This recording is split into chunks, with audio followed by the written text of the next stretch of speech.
Hi, quick content warning. We do talk about suicide, depression, anxiety. So if you're not in a headspace to listen to that, please click away. Hope you come back though, that'd be sick. But if you're ready, hope you enjoy. Have you ever watched a horror movie that's kept you up at night? Have the atmospheric scares of the video game ever sunk their claws into you?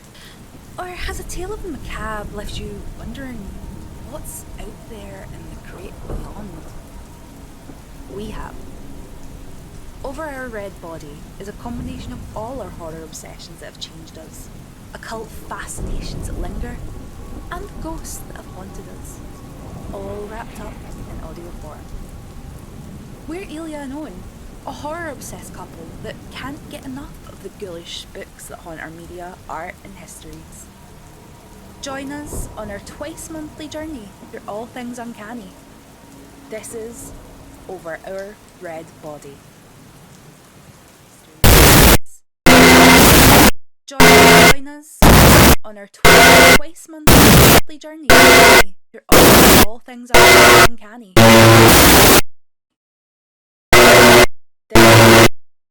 This is Over Our. Fresh linen's such a good scent for like washing up. This has None of this like vanilla cherried orchard of the deep blue sea or whatever the fuck. This has. I just want fresh linen. This has no bearing on what's about to come next. But hi, welcome to Over Our Red Body. I am Ilja, and I am here with my gorgeous, wonderful partner, Owen. Say hello. I am Owen and I'm here with my gorgeous wonderful partner Ilja. Hi, that's me. Hi. And welcome to our new podcast. I assume Our first one, not new one, we haven't had one before. Or maybe we have. you won't know. You would never know. We're on deep cover. Fuck you, we're spies.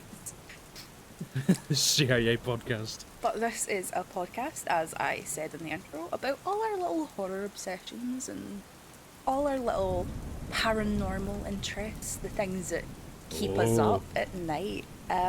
So, Owen, Uh-huh. how did you first get into the spookies? Well, funny, I think it honestly was when my mum first watched the remake of Texas Chainsaw Massacre. Iconic? I remember it was. I actually like that remake. It's just absolute cheese. But I remember, I don't know how old I was, but I came in and like my mum just looked horrified. And she's like, "I'm not watching that again, man. That was horrible. There was blood everywhere." That's what my mum sounds like. This is an That's accurate canon. representation of Owen's mother. I was like, young Owen's like, "What the fuck is this?" And I think I watched it on like some. I think it was the family computer. We had like a little dongle thing. I think it was 3. We had a Wi-Fi dongle. And I watched it, and I used all the internet, and I got it wrong. But I watched it, and I was terrified. That's when it first started. Then other stuff happened. I can't remember, but there was lots of horror from there. It was a good experience, though.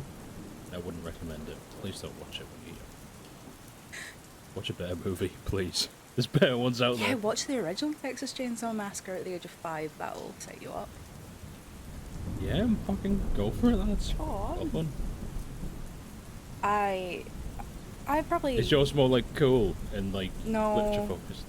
I was reading Edgar Allan Poe at the age of 9 months old. I wish. I actually, my first ever movie obsession that I loved, my special interest, was the movie Eight-Legged Freaks, That's such a good movie. which is a great movie, but not so good when you're like 3. Like, Is this where it started? this is why I'm scared of spiders now, I swear. It's because of Eight-Legged Freaks. I don't blame you. But after that, Scary. you get into paranormal because you have older grandparents who, one of them likes to terrify you with stories of dead people, and the other one goes, "Ah, don't be stupid, that's no real," as my grandmother did. Yeah. You just. I'm glad it started with like us watching shit of fucking like 2000s movies and I'm like, God, this is traumatizing. It's shit 2000s movies and my granda going, the church that you go to, and me going, "Yes, granda." He goes, "There's dead people buried there," and I'm like, "Yeah, I know. There's Oh my there's a God. graveyard outside." Like, I know. Fuck you, and him Ian. going, at night, the ghosts come out. And my gran going, don't tell him that. That's just, that's just stupid. I'll tell him now. But yeah, that Just was, info dumping, God bless him. that was how it started. And also, what was horrifying to me when I was young is I was brought up with only in 3 cottages near me, in the middle of nowhere, in the Scottish borders.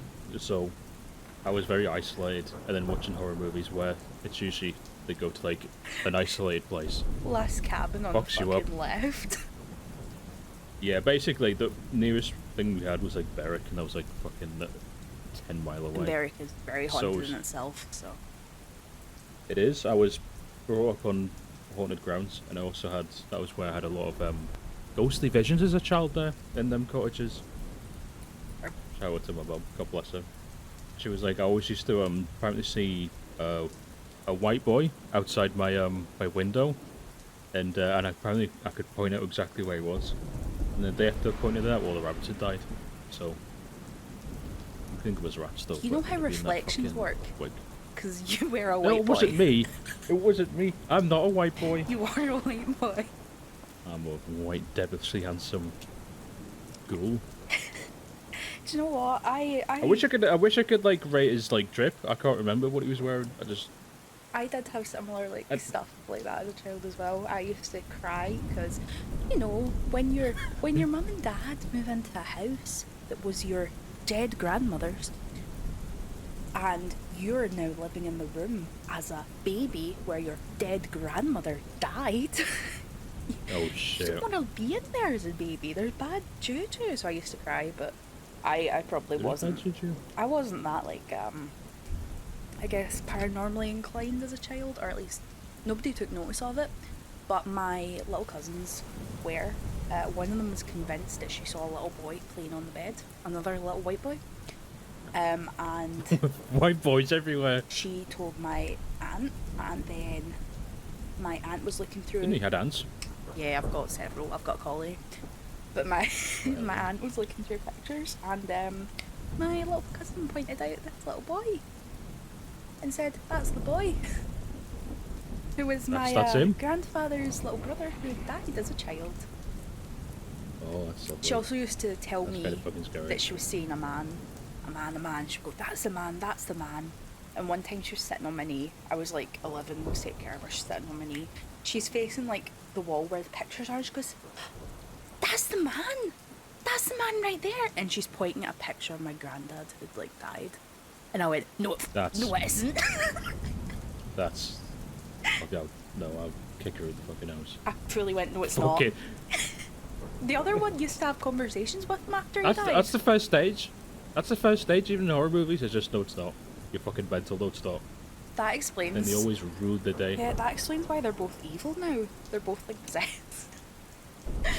Also, I had a vision where there was a lion on the ladder roaring at me through the window, and it was probably the scariest thing ever. I thought I'd bring that up. This week. I once had a vision that I saw my dead goldfish going to heaven. So Oh my god! At least he went to heaven. yeah, I He know. didn't go down. I did see him with wings flapping onto heaven. I swear there was a movie where goldfish had wings. I can't remember. This is not at all related to what we're going to be talking No, about this today. is all about Giles Corey actually. Yeah, do you want to give us a little primer? Because you were the one who brought this to us. Yeah, I came with the big boy ideas on this one, and then fumbled it probably. No. But basically, 17, 18, I'm done with college, ended at 16 then, and I'm like going to this business admin thing, Oh, fun. getting the bus down, getting the train down. I needed something for this depressed little lad to watch or listen to. Ended the Giles Corey album, which I never knew much about. I just thought it was kind of fucking spooky and cool until like I remembered it a few weeks ago and then researched it. It is. But yeah, it basically came from my late teens. Is 17, 18 late teens? I don't know. Yeah. Because it's only 19. You're not 20.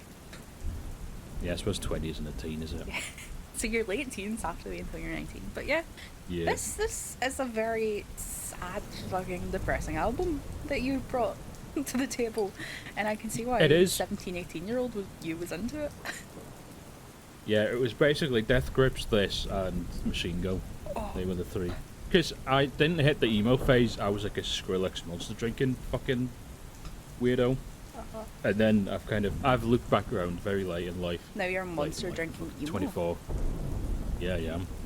Fucking love Monster. Not a good company.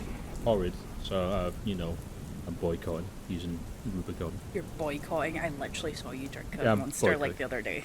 I've shush, the viewers don't need to know that. It's like a sick addiction. Disgusting.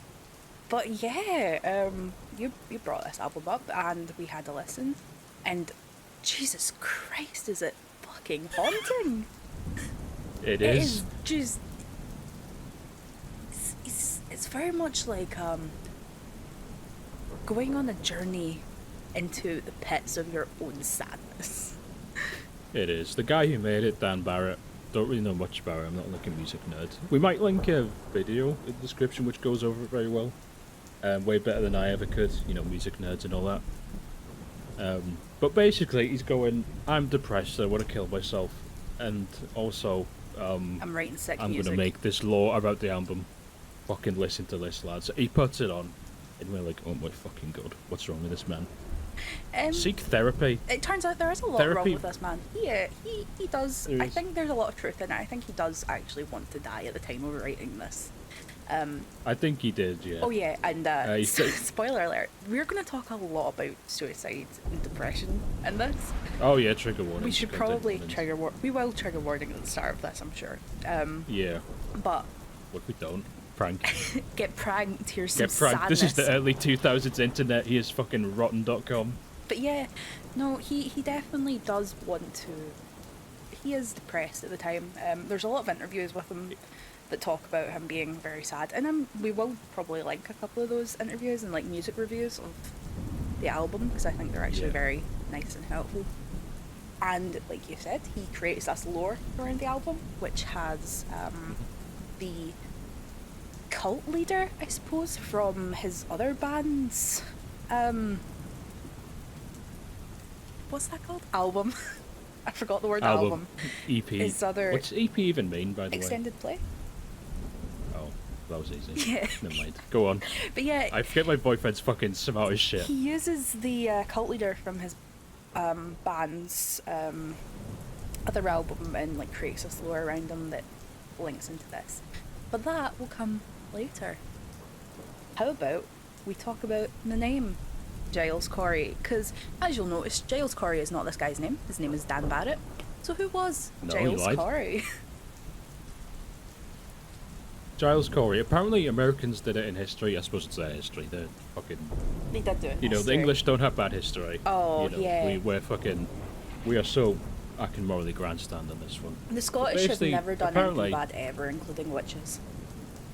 No. The Welsh, pretty much clean. Squeaky clean, I think. Yeah, actually, Irish. And, Sorry. yeah. Sorry to what happened to the Irish, by the way. You're personally Fumbling in apologising. that. Yeah, I'll be the one to say it, I'll apologise, Take reparations. You should have fucking got Maggie Thatcher. It's disgraceful. But Giles, Mr. Giles, he's basically, I think he was a farmer in the time of when the Salem witch trials were going on. The 1600s. He married a few times. Yeah, the 1600s, those times when they didn't even have games. What the fuck was going on? Didn't have an Xbox. What were you supposed to do? All you could do was farm and be poor. Play the Styx box. Sticks books, yeah. You had them, no, that's Victorian things that stick through. Didn't even have hopscotch. What were they doing?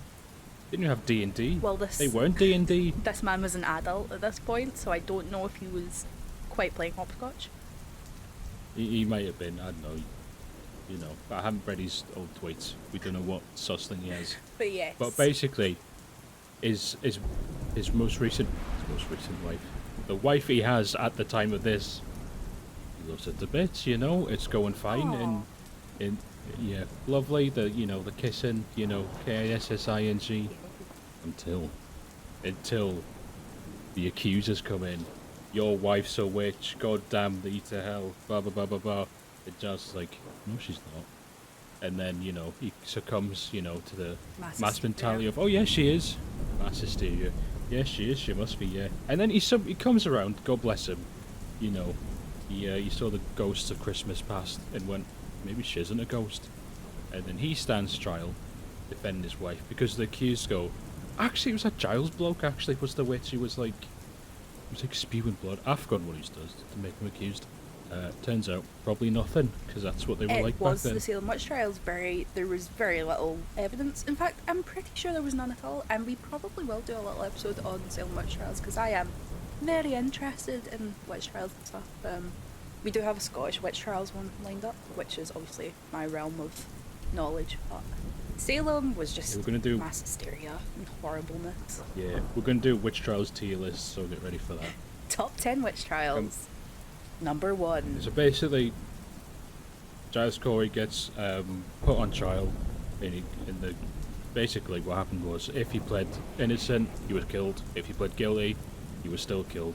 So Giles Corey, you know, jury asked him, what do you plead? Guess would be the judge.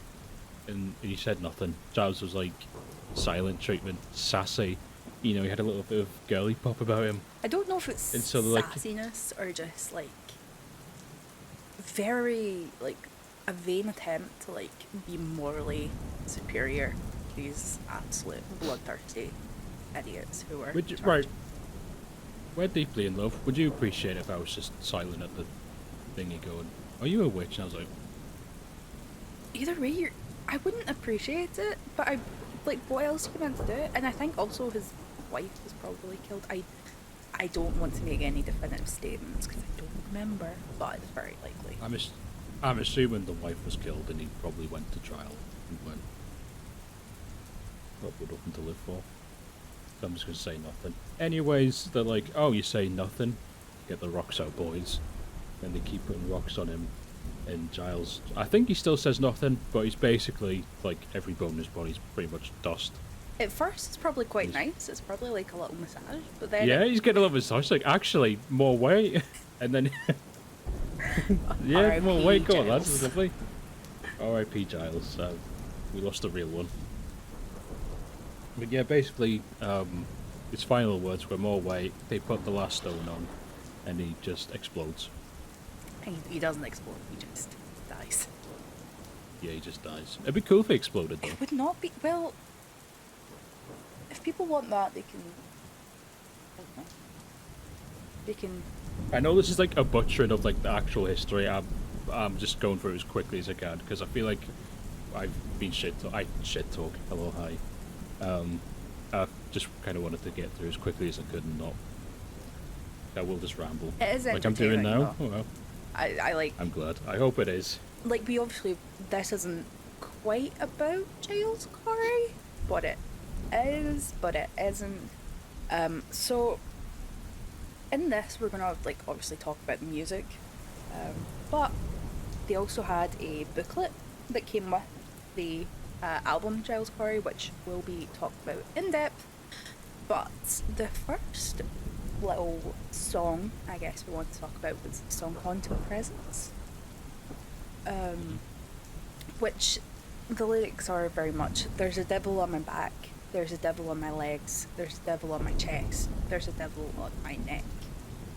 And if we are drawing complete comparisons to Giles Corey, we could say that the devil is rocks. Yeah, the devil is big rock. He is getting crushed by rocks. The devil is rocks. It could also be the weight of the accusations of Salem. Mm-hmm, He is carrying the weight of the wrongs of this town on his back. That is his devil. However... Basically, this is the first song in the album, and it kind of starts off like this piano, and it's like ghostly voices of like Giles Corey. It's like oh, and it's basically very. You did make that sound like a WrestleMania chant there. Oh, Giles Corey. With the... That'd be so sick. That's his real comeback. If Vince can get God on there, surely he can get Big Giles on. But this is the first song. This is the most haunting song. I think it's called "The Haunted Presence." It's very ghostly, the vocals, and it does feel like You know, the ghosts are kind of back talking to Giles. And basically, the law of this song is that he's got the Vor's head on. I don't know who's got the Vor head on. I think it's Dan himself. Dan does the have cult the leader. Vor's head on. Yeah. Vor. Yeah, and it's We'll decide how to say it. Vor's head. Yeah. By the end of not- this, we will decide how to say it. We will. I'm going to say Vor's head and Vor. Vor? Because It it's basically- American, I'm like, Vor, it's the Vor's head. Vor's head. I don't think we've explained the Vor's head, but basically that's a device in the booklet which Dan puts on to speak to ghosts and apparitions, because in this he's very obsessed with, like, he thinks life is meaningless, he's going to kill himself anyway. He's like doing this one last attempt to, like, is there anything after this? Is there any hope? So he develops the Vor's head device. My Well, lover, he doesn't puts on the develop Vor's head it. device. He steals it from a He cult steals leader. one. He steals it from a cult leader, puts it on, and then I'm assuming he talks to Giles Corey. Or the ghosts are speaking about Giles Corey, because at the end of this song, it basically ends in a recording, which is from the booklet, which is supposed to be like him, basically. I think it's getting attacked by the ghosts at the end. Yeah, having a seizure, something to that effect. Yeah, he's basically, you can hear Dan Barrett screaming, and then like the recording stopping, and he's screaming, like, ah, if you don't know what screaming is. If you've never heard a scream before, If you've never heard a scream before, ah. So basically ends with the Vor's head device basically making him go wacky cuckoo. I actually am very interested in the Vor's head device. I think it's probably I think it's the most interesting thing, researching it. As much as like I love the way that Dan actually like talks about depression and like links in with all these like ideas of the metaphysical, I think the Vor's head is like the most interesting thing. So it's named after like this fictional cult leader, Robert Vor, he's a figure in the Have a Nice Life, which is Barrett's other band, in their album Death Consciousness. And basically it's a bag that you put on your head and it suffocates you to the point that you kind of doesn't sound good. transport to the spirit world. And all I can think of is you would get the same effect by like putting a Tesco bag on your head and just giving up. You would? But yeah, Barrett turns on the recorder, puts on the Vor's head, sits in front of his piano, and then he like has a seizure. And Yeah, he nopes out. the whole thing is like, it's an exploration of depression, but this like Vor's head device really like links spiritualism and ghosts in with the idea of depression as something that always surrounds you. I know in interviews that we read, which we will link in the podcast description, Barrett is very much a skeptic. He does not believe in ghosts, he does not believe in the paranormal, but he does very much acknowledge the ghosts that are like built into America and what are, although this might be a bit dramatic to say, the ghosts of trauma. Oh. And there was a quote that I really like in the booklet, and I love it so much. And we did use it for a little bit of spooky promotional material. We did. You would see my sick fucking 90s VHS out in the It is front of this very goes on sick. YouTube, which it should. I'm just lazy. So yeah, it's we are a nation of seers, American spiritualists. We see the dead everywhere we go, and for such a young country, that is quite the feat. Snap a photograph, press record, close your eyes for a brief moment. All our dead friends and family are with us all of the time, tied to the ground like legs stuck in cement, standing frozen like a forest of ghosts for everyone, all of the time. And I think I read that much better than the Joe Biden AI that we got to read. I think you did. The Joe Biden AI didn't give it that much. You were given. I did. That was good. I did put like sadness as his like emotion, but I don't think it worked as you well. can't. Yeah, but of course, so there's this whole recognition that spirits are very much in the fabric of America, and I guess I want to talk a little bit about American spiritualism. because Hell yeah. this Giles Corey has taken me to places that I didn't think it would. So in like the mid to late 1800s, America was very much changing. It was going from a very like rigid Protestant Christian society to one that was very scientific. Because Yeah, we had science now, baby. we discovered the T-Rex. I hope that didn't come through on my mic. We will find It out did. though. No, I think my my laptop mic isn't my 5.9, my actual mic that's going into my OBS. I see. This is well done. Yeah. So we were moving towards science because of dinosaurs and other things. And for like the public, they didn't have like God there to comfort them. This is an America that's like coming out of the Civil War. Like half the nation's dead. Yeah. They're coming out of the Civil War and suddenly there's dinosaurs. So they kind of Which is kind of cool. is, I mean, not so much the Civil War, but the dinosaurs are pretty cool. Oh no! Thank God for no. The Civil War wasn't the slaves. It was about slaves, yeah. Was it? Uh-huh. But which one's the one where Hamilton's like, "Listen, George." That's independence. Oh. You can tell that we don't know American history and we have learned everything we know through Hamilton and also other American cultural traditions. I just know you spilled our tea. You wanted the slaves, so you battled, and some nice people were like, actually no. And then I've just watched Hamilton a few times. I played Red Dead Redemption though, That's all and that you was need. the birth of America. And there's one science guy who gets killed, Yeah. and there's Bigfoot. The most important. We will talk about Bigfoot. We have to. But yeah, so the America is like a nation of the dead with no God. So they're looking for natives. someone who'll speak to the other side for them. And that, I mean, you had the natives, but you fucking decimated yeah, them. no, they. That's why it's Nation of the Dead. It's very much built on the backs of dead Native Americans. So then, I mean, how many houses have you got built on the burial grounds? You dickheads. yeah, all this haunting's your fault. Why's my house so haunted? Because you keep killing the natives. You swines. Stop it. We live in houses older than America, and yet, There's only one house which has been haunted, and it was in Enfield. It was in London. honestly, Where the fucking sewers were full of shite, so no wonder one guy died in his chair. And then, like, was evil. yeah, the only haunted house that's ever happened in Britain, Enfield. Yeah, we have a few haunted castles, which are way cooler than haunted We houses. do. Let's be honest. But yeah, you have the rise of American spiritualism with the Fox sisters, who were Kate and Maggie. Oh. And they, basically, there was a ghost in their home, apparently, in New York in March 1848, I believe. And Apparently. they communicated with this ghost through, like, knocks and, like, rapping sounds. So, as anyone would do in this capitalist society, they make money off it, and they host seances, and Yes, queens. hundreds of thousands of other spiritualists will try to be them in the coming years. They hate to see women winning. They Women winning. hate to see a woman win. They do. Sadly, however, the Fox sisters revealed themselves to be frauds.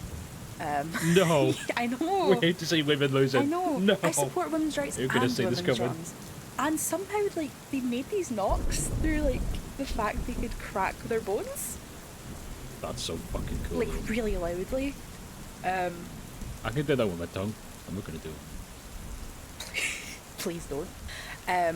But it, despite the Fox sisters being frauds, it did not stop spiritualism. This turned into the early 20th century. It kept going, and then It's exactly it split into like a million exactly different like how I things. play Civ. Yeah, because like now we have like the weird like evangelical offshoots and stuff like that who have like their ghosts. There's a lot going on in America. Oh yeah, this is where religion just starts going fucking, and then everyone's like, actually, science is stupid. I'm gonna be a Christian. They're trying to find like a weird mix between science and religion at the time. There you are. Scientology. No, we're not going to talk about that. That's how bad things happen. But yeah. Obviously, this links into Barrett in a number of ways. But Basically, he tries to kill himself. He does. He tries to end it all. Poor lad. And in the book, he says 6 months before that, he uses the boar's head device. And he blanks out. It's basically Barrett's real struggles interwoven with fiction, Yeah. basically. So he's kind of went, I'm at the lowest point I could ever be at. Here's some funky, cool little bag you put over your head. Fiction. I don't think he put a real bag over his head, thank God. No, this divorce head's fiction. But yeah, he says that there was like, when he finally listened to the recording, there was like footsteps, sounds of glasses clinking together, knocks on the Yeah, piano. you can hear that the song. I initially thought in the song it was chains kind of rustling, but it is like glass clinking together in the song. To be fair though, I don't think chains would be like a far off thing that could be in it. Barrett does. No, I've always thought, in that song, that part where you hear the glass thing, I always thought it was someone in chains getting dragged, and he starts screaming. Because I didn't know the law of this. I thought it was someone in chains getting like dragged somewhere, and that like was the chain that can get dragged. That's so interesting though, because like the different ways you can interpret things without this like, it's the background information and lore. Yeah. So this happens. He hears screaming, wailing, apparently being dragged across the floor. Thank you for the screaming explanation. Oh. And it kind of reminds me of like the Ver's head device. It reminds me of the Estes method. And we have watched enough ghost hunting to reliably say we know what the Estes method is. R.I.P. Derek Cora, Mr. Always. We are huge fans of the Newkirks, Greg and Dana, and they're obviously their own podcast, Haunted Objects, and their Like and subscribe. their series, Hellier, which was the one with the goblins. Ooh, that was a good show. It is. Like They that. have a new one coming out. They have a new coming out. Go watch. Hell yeah. Go watch Greg and Dana Newkirk. Go subscribe. Go like. Go. And Connor Randall, the whole of the Museum of the Paranormal Crew is just wonderful. But the Estes method, basically, I'm gonna use us as an example. Owen goes and sits in the corner, puts on headphones, and I do that. static noises going into them, and puts a blindfold. Oh shit! Hit my mic. But yeah, you go into a corner, you put on headphones, you put on a blindfold, and you listen to static, and you try to pick out words in the static. And while this is happening, That is mental. I am going to ask questions, and hopefully your answers are ghosts telling me the answers to the questions. Apple Tato. Yes, it is very much just that EVP thing. Which Is it like what Ryan and Shane do, Yes. where they like yes. where they go in different rooms, but it's just in the same room, and you can cry in the corner with headphones on? Yeah, pretty much. That's exactly it. It's like, I think we have watched the new Virtues in Hellier a couple of times. They definitely talk about I it. do remember that. There are a lot of other paranormal groups that use that now. I think it's like the most popular method. I think it does. And there's this whole like EVP thing that starts to come into Giles Corey, and EVP is obviously electronic voice phenomena, or the Oh, they've voices got of the everything. dead. Oh, Which kind of kicks in the song Empty Churches. Empty Churches is a very. It starts off basically with a prominent speaker on EVPs who people, I think, respected people in the like paranormal investigation scene kind of rely on for like, see, our shit's real. Not, I don't think it's shit. I'm very on the fence of it. I think I'm more like I'd like to believe it compared to it's real, but I think it's cool as fuck nevertheless. It's some Swedish guy. It's basically a part of his parapsychic acoustic. How do you say that? Parapsychic? Not parapsychic. Not parapsychic. He's a different guy. Parapsychic acoustic research cooperative. I cannot read. Cooperative. Yeah, he's basically a big voice on EVPs and research on it. and he's very Swedish. If you listen to him, he's a very Swedish guy. Love a Swedish and guy. that's how the song opens. He's very linked to EVPs and stuff. Cool guy, by the sounds of it, because a lot of people research what he's done, and a lot of research is done, and all that jazz. As you do. As you do. It does. It talks about, like, obviously, EVP, and it talks about how the Nazis were the first to notice. God, Nazis. It's always Nazis. You will notice. The There always Nazis was. did have like this big occult thing, which we'll probably also talk about. Because I find the occult to be very interesting in relation. It is very cool. But then it like goes into the maybe I'm just feeling crushed thing. And I maybe it's just me. I don't know if you got from it this bit, but I feel like the maybe I'm just being crushed is so much different from the devil on his back in like the first song. It's like Yeah, this one's like a maybe. yeah, it's a lot more hopeful, or it sets away from this like certain end. Yeah. So basically, the first song was Haunted Presence. We're not going to cover every song because it's basically just damn bar it's sad, damn bar it's sad. And there's only a few we can talk about Spooky. which tie to like actual spooky stuff and the book and stuff. And this one's Empty Churches, track 4. This is halfway through, and this is the one where there's like a tinge of hope coming into the album. Just a tinge. Where, you know, he's looking at the alpha, he's looking more into the afterlife, he's referencing it with the Swedish guy. I forget his name, I'm so bad with I it. know Raymond it's Cass. Ghost Orchids, That's his yeah. name. Yeah, Raymond Cass, he's referencing him, going, maybe there is something else, maybe there is something out there. He's getting more hopeful, the song is more hopeful, the lyrics are more hopeful, you know, and with it coming halfway through, it's good. It's kind of I like how the album does kind of get more hopeful as it goes on. Then Apart it from goes back to Spectral being Pride. horribly It- sad. Yeah. That's the thing, there's still like hope in Dan Barrett in his songs, especially this one and the last one, Buried Alive. From the title may not sound like it, but the song's very like upbeat and trumpety, and he's like, I fucking did it, boys.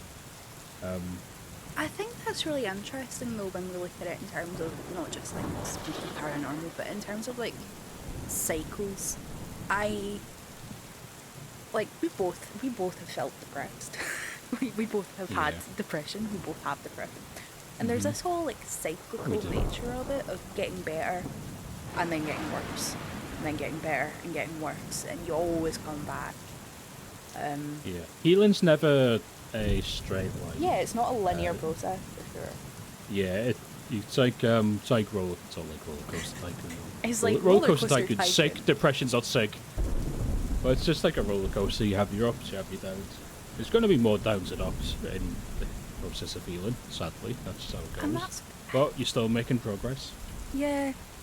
You know, as long as your progress isn't like the stock market on fucking crypto, and it's just down. That's not healing. That's just please get help, please. Please God, you're not doing well. But yeah, No, you're not doing well. this whole like cycles kind of plays into the booklet. In the booklet it talks about this kid called Scott Singer whose mum is a member of Voor's cult.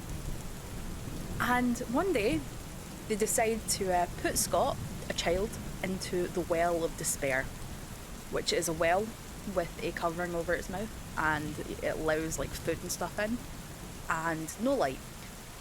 So Scott gets put in the well, which is Bye, Scott. by Scott. Scott gets put in the well until he's rescued by police 2 years later, and he fights them and he says that he doesn't want to come out.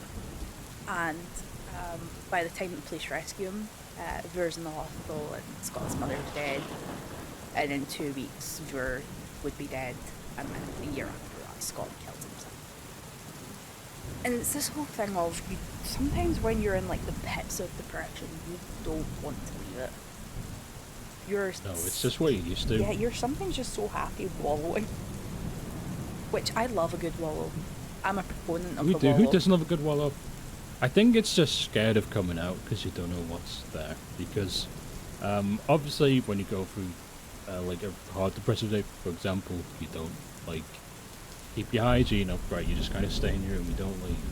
And it's quite hard to like leave the room sometimes and like actually put in the effort to leave. So maybe the well is like, obviously it's an enclosed dark space, and sometimes maybe he doesn't want to see the light. He's just so used to being enclosed that he doesn't think he needs it. He's happy. He's not happy, but He's there. he's used to where he is. He's existing. He's just there. Yeah. There's a lovely little quote in the book. This book is full of wonderful quotes. I love this book. It's a good book. I think I might like it more than the album. But that's because I'm a little literature fiend. But the quote says, "It is all right. I have been here before, and so have you. I have felt all there is to feel. I have done everything and know everyone. I know all there is to know and have seen all there is to see. There is nothing else for you anywhere. There is nothing left." And that's just like so sad and hopeless. And that's just how it be. That's just how it be sometimes.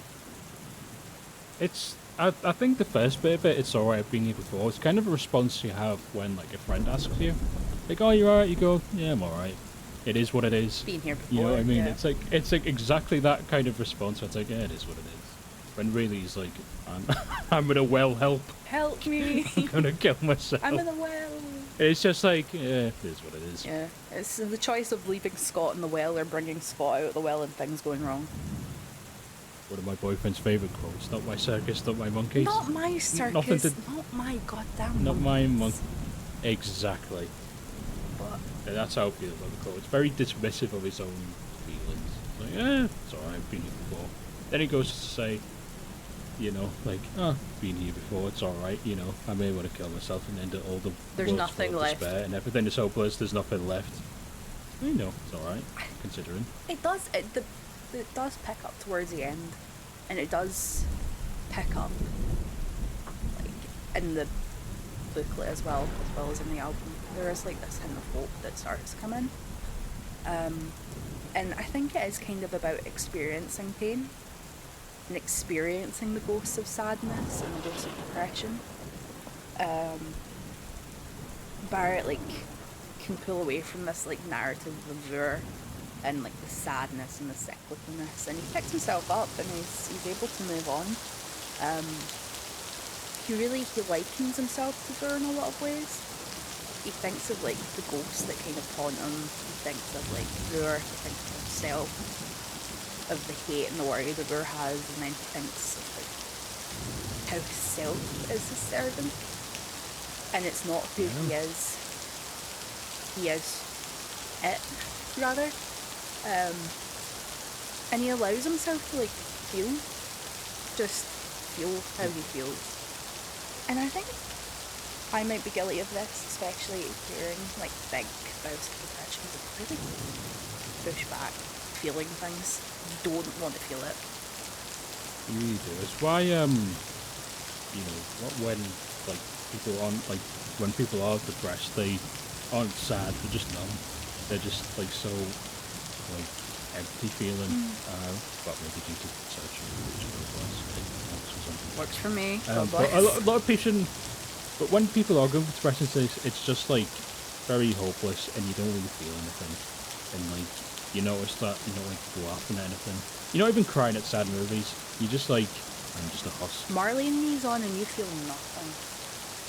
Exactly. That in the fucking Alpha Chad sphere, that's fucking good. Oh, you didn't cry at fucking Marley and me, dude. So cool. You know, like 6,000 lads. Yeah, Please. Barrett feels. He's very He's feeling. very feeling. He lets himself be crushed, and then he gets up, and he moves on. It does. It must take a lot to like get this like vulnerable and like go, hey, I'm very vulnerable and alone, and I'm gonna make the brink, and then just go, I'm gonna put out an album for you all lads. I love when musicians are vulnerable in their music. Obviously, we don't know to what extent how much of this is real, an actual experience that Barrett's had, or how much of it's fiction. But the way he talks about it is enough to say that he has definitely been here. Yeah, I think he's a very he's got a lot of problems, to do with, God bless. obviously. Who doesn't? You know, because every song, you know, songs like Black as Bile, whereas like, and especially, there's that one, No One's Ever Gonna Want Me, which, God bless, is, you know, a song where you just feel so worthless, and that song's just like, you know, I'm going to do it, is another one where he's just so worthless and helpless that it feels like there's no other option. And then that one leads on to Spectral Bride, where he has a love of his life. So you'd think, oh, he has something worth fighting for, but the urge to end it all is not enough compared to. Sorry, he feels like the urge to like kill himself is more than the love of his life to like stay with them, and then it kind of turns into this hopeful thing where you'll become a ghost, a spectral bride to be with them forever. So he kind of turns his like absolutely crushing like way of everything into like a, hey, even if I kill myself, I'm going to be with you always. Not entirely Anything? positive, but No, but there's a positive spin to it, I think. he is so even though he's feeling better, he's still like haunted in a lot of ways, and Yeah. I think, and not to like be a bit big brain on this, but I think that really mirrors the whole idea of America being haunted still.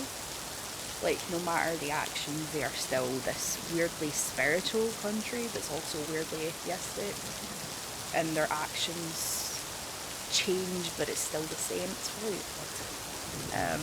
It is. It's a very, very odd country you got over there. Yeah, it seems great sometimes. It does. Some of it seems cool, a lot of it seems special.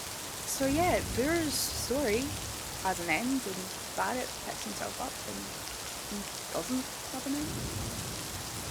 At the end of this, I think he's alive, and Veer's dead. Scott's dead. All this cult is dead, and there's something that comes after. it is, yeah. So basically, the last track is Buried Above Ground. This is the hopeful one. I think at this point is Paul's dead.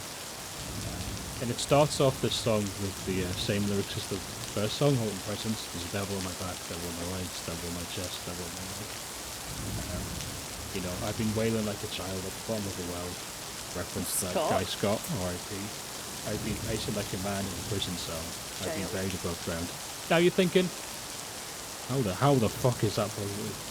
The song's very, like, he's saying that like he's beating it. He's got that on his like back, being like, yeah, I've got all this shit and I'm still fucking going along. I'm still trucking along. And we don't know where we're stopping, boys. Being buried above ground is like very an apt metaphor for depression as well. I feel like It feels very manic, where he's still like, you know, I can feel like manic on top of the world, I am God. But like, obviously he's not that, he's just like, in this like, I have got all this shit wrong with me. You know, the song's picked up and it's like, it feels like when you defeated the villain at the end of a movie, the song sounds like that. And he's like, I've got all this shit wrong with me and I'm gonna keep on trucking forward. to be mentally ill is to be buried above ground. To be mentally ill and destroyed on all fronts is to be free. I am crazy. I'm crazy. Exactly. One of those psycho girls who eat chicken nugget. That's me, baby. I think this song is so cathartic. This whole album is cathartic. And I get it. I understand it. I understand writing for catharsis and releasing emotions. And It also feels like campfire songs where you invite everyone round at the campfire and just go, let's fucking get you now, boys. It's like a therapy session. Folk horror song. This whole album It is is. folk horror. It is. I think he went in, wanted to be, I think it was, he went in making this album less folky than it turned out to be. And I think it being associated with Giles Corey, he kind of went, actually some little folk vibes in here. Because it's very acoustic, Yeah.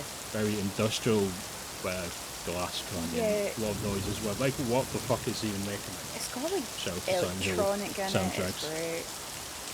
It covers like everything. So, similar to like Silent Hill soundtracks where it's just like very industrial noises and like, what the fuck is making that noise? That's And it's just another like a subject guy that we'll need to cover. wobbling a piece of metal, and it's just like the Silent Hill guy just wobbling a piece of metal, making the most horrifying sound you've heard in your life. And you're like, I love that. But it's very acoustic and chill. I'd say my favourite songs from the album is probably Spectral Bride and Buried Above Ground. And Sleeping Heart. Sleeping Heart's kind of like a very Sleeper campfire favourite. sing-along song. Sleeping banger. I think my favourite's probably Haunting Presence. I love it as an opener. I think it really gets across the point of the actual song and also the booklet. Yeah, this and hits the you with like, get ready for this. Yeah. Haunting Presence is like, get ready for the fuck you're in, boys. It's not really a song. Obviously, I have a really soft place in my heart for Empty Churches. Empty Churches. It covers all of this EVP stuff. Empty Churches is the one you listen to, because Empty Churches starts with the EVP reading from Robert Cass, and then a few lines from Dan. It's like, that's the one where you go, oh shit, there's like more to... What's going on here? I think that's the one which references, I think the booklet in the hub, where, Yeah. you know, because it mentions Afterlife directly, basically, with the recording. It's the one that really kind of ties in with into the fiction. Yeah. But yeah, I 100% recommend listening to the album and also reading along with it at the same time. Yeah, in the right headspace though, because it is 100%. horrifying. Don't be 'cause it is- 17 or 18 depressed listening to this. Yeah. Give If it. you're ready to like delve into your own feelings and stuff, and want to be vulnerable, I think this album's a good invitation to listen to Dan and kind of reflect on your own experiences. Just please do it in the right mindset, because I didn't in the past, and it is kind of depressing. And I'm not gonna just be like, oh, it's happy fun, go listen to it. This isn't Sound of the Summer Daft Punk, you know. Please just, you know, if you feel very fragile, Maybe leave it. you know. Come back to it. Yeah, maybe come back to it. I loved it. I obviously have a different experience because I am medicated and unbothered, and also probably in Wow. a pretty good headspace to deal with it. And I appreciate that for all this, like, as much as Barrett is very paranormal's not real, Mr. Krabs is in there. It's very that. It sounded like Krusty Krab's unfair.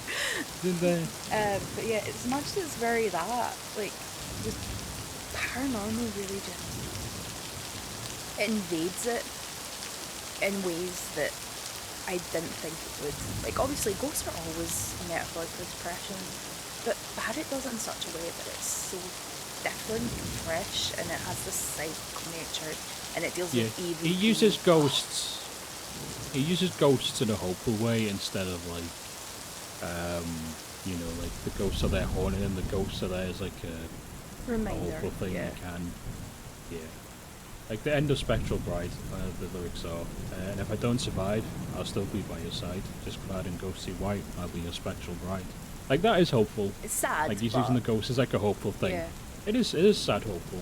It's always It's like there. There's something in the background. there is. He's always, which I really appreciate, that he can still kind of find hope even when he's at his lowest. Maybe he couldn't.